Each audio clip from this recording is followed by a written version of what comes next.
Hoy nos atienden sin cita previa la psicóloga María Teresa Valeiras, la nutricionista Adriana Fernández y el fisioterapeuta Casiano.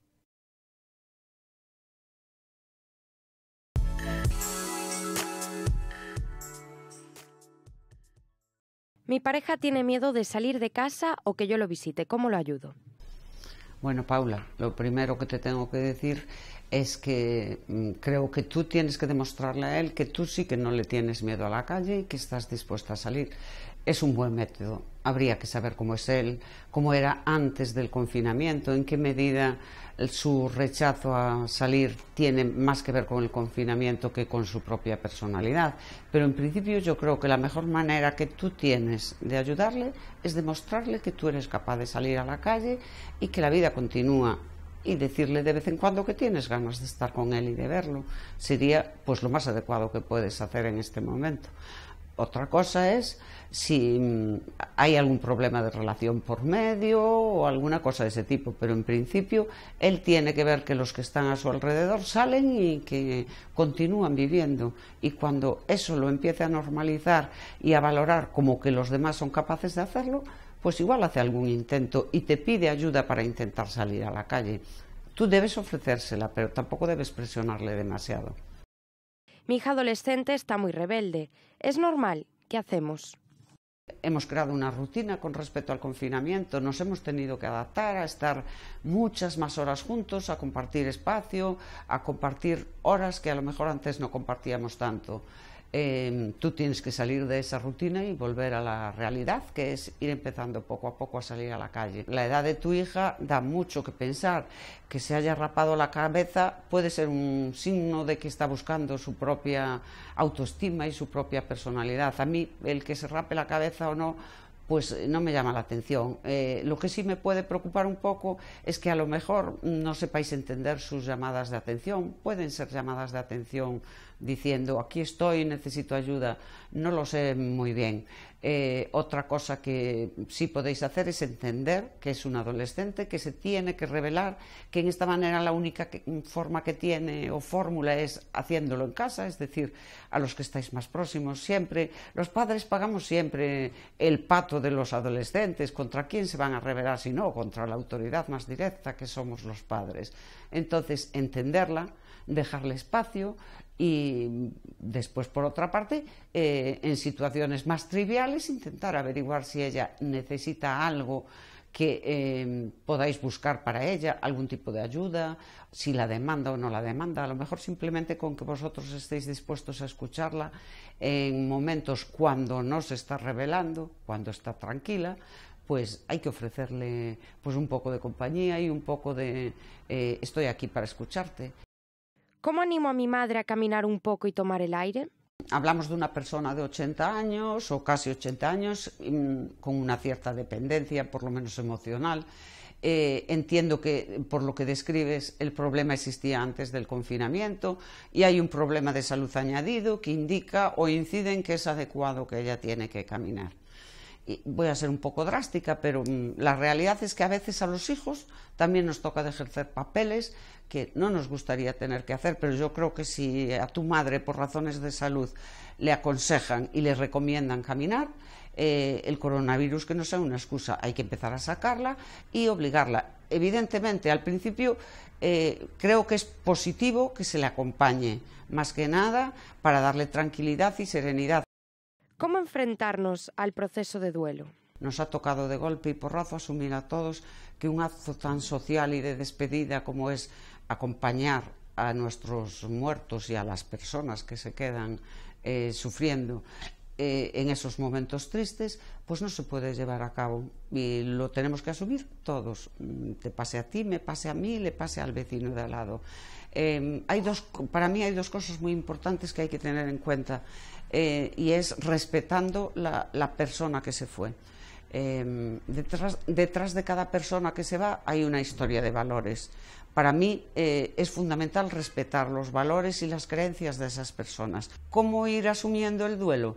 Pues también depende un poco de cada persona que sufre el duelo y de la relación de proximidad o de intimidad que hay con la persona que se va. A veces un simple conocido nos impacta muchísimo. El duelo cada uno lo tiene que elaborar desde dentro. Desde luego, lo más importante es asumir que las fases del duelo hay que vivirlas y que hay momentos de rabia e impotencia, hay momentos de dolor, hay momentos de desesperanza y de pensar por qué a mí o por qué le pasó a esta persona y no a cualquier otro desconocido. Pero al final de lo que se trata es de que de cada uno de esos momentos en los que evoluciona el duelo salgamos un poco más reconstituidos.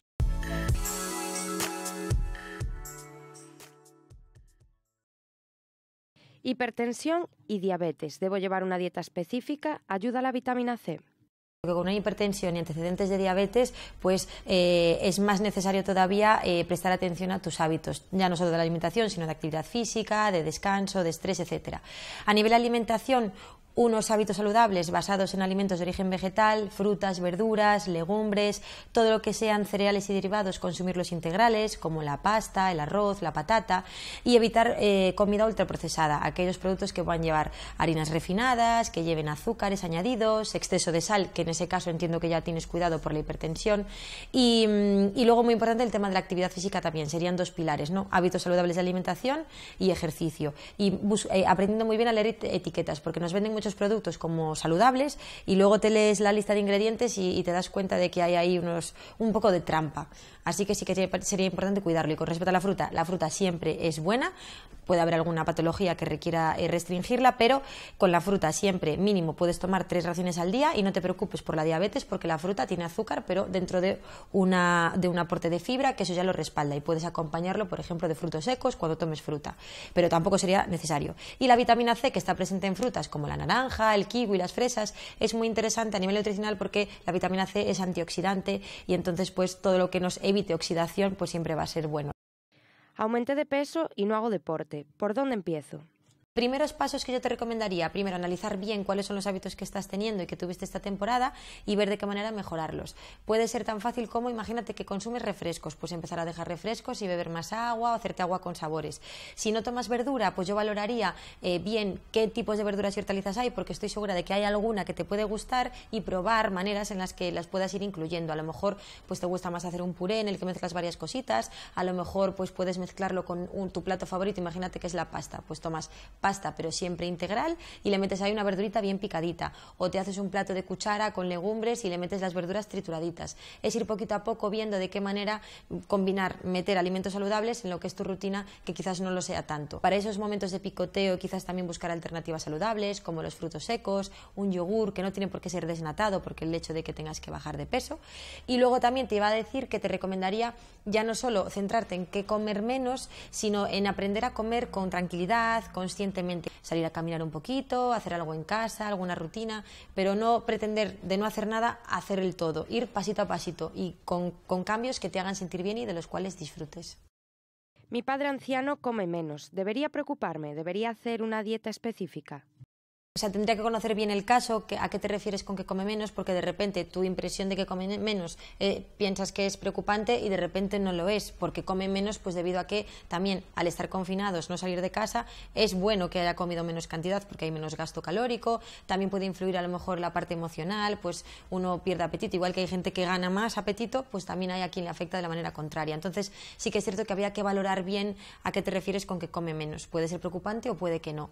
Sí que es importante, si es una persona más mayor, que se asegure consumir fuentes de proteína suficientes, pues pescados blancos y azules, carne magra, huevos, legumbres, porque la proteína es muy necesaria, también la hidratación es importante y que si come poquito lo que tenemos que buscar es que coma alimentos que le aporten una densidad nutricional buena, como por ejemplo pues los frutos secos. Es un alimento que con poca cantidad nos aporta mucha energía, que el aguacate, otro alimento también bastante energético, o que me quiero hacer pues un filete de pavo, de pollo, pues lo puedo rebozar en huevo y ponerlo en un poquito de aceite o al horno, entonces le doy más energía. Entonces yo buscaría, si come poquito, que en lo poquito que coma le meta toda la energía posible. ¿Los enfermos de coronavirus debemos seguir comiendo normal? Mandaros un besiño grande si estáis en el proceso de recuperación y si ya lo estáis, pues enhorabuena.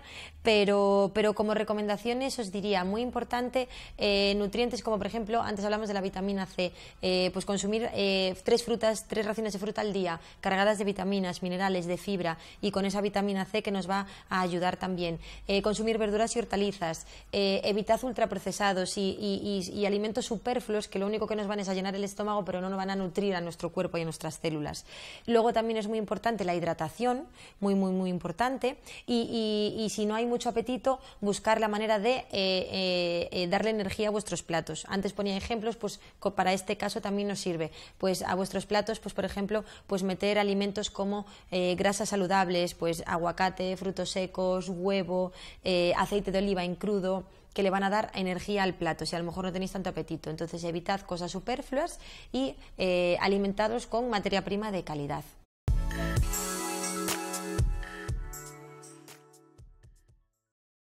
Me operé el hombro y quiero ir a rehabilitación. ¿Qué medidas hay que tomar para ir al fisio? No sé bien cuál ha sido tu caso.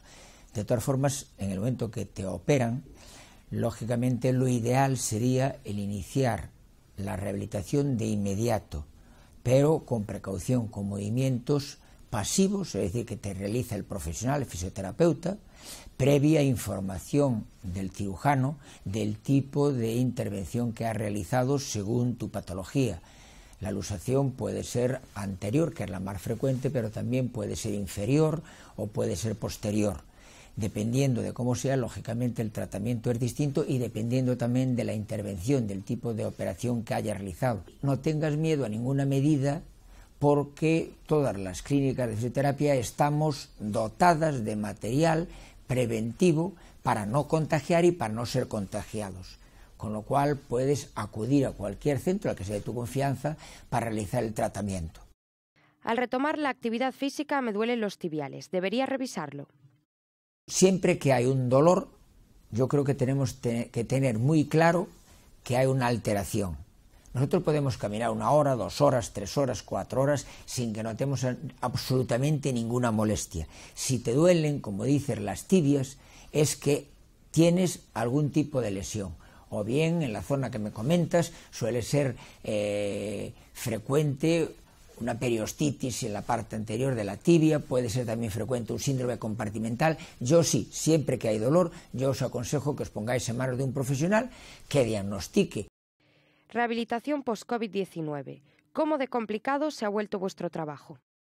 Ya hemos estado formando al equipo en una fisioterapia cardiorrespiratoria, porque sí sabíamos que efectivamente que las personas que salían de la UCI salían con una dificultad respiratoria. De hecho, nosotros estamos ya con gente que lo ha pasado y estamos haciendo tratamiento respiratorio y con una evolución francamente buena. Efectivamente, es una estructura que se lesiona, que es la función respiratoria, y se pierde incluso función cardiorrespiratoria. Por eso es bueno porque las personas que sí noten la sintomatología, porque claro, hay una cosa, que la enfermedad no evoluciona en todas las personas iguales.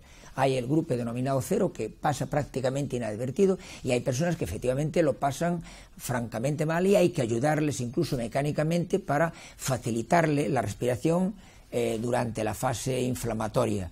Por lo tanto, esas personas quedan con un déficit respiratorio que sí, yo les recomiendo que se pongan en manos de un fisioterapeuta para que recuperen esa función tan importante luego para hacer su vida y su quehacer diario.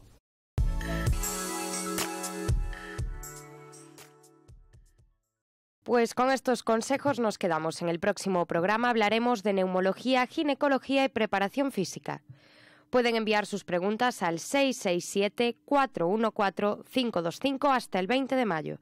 Nos vemos en la próxima consulta, siempre sin cita previa.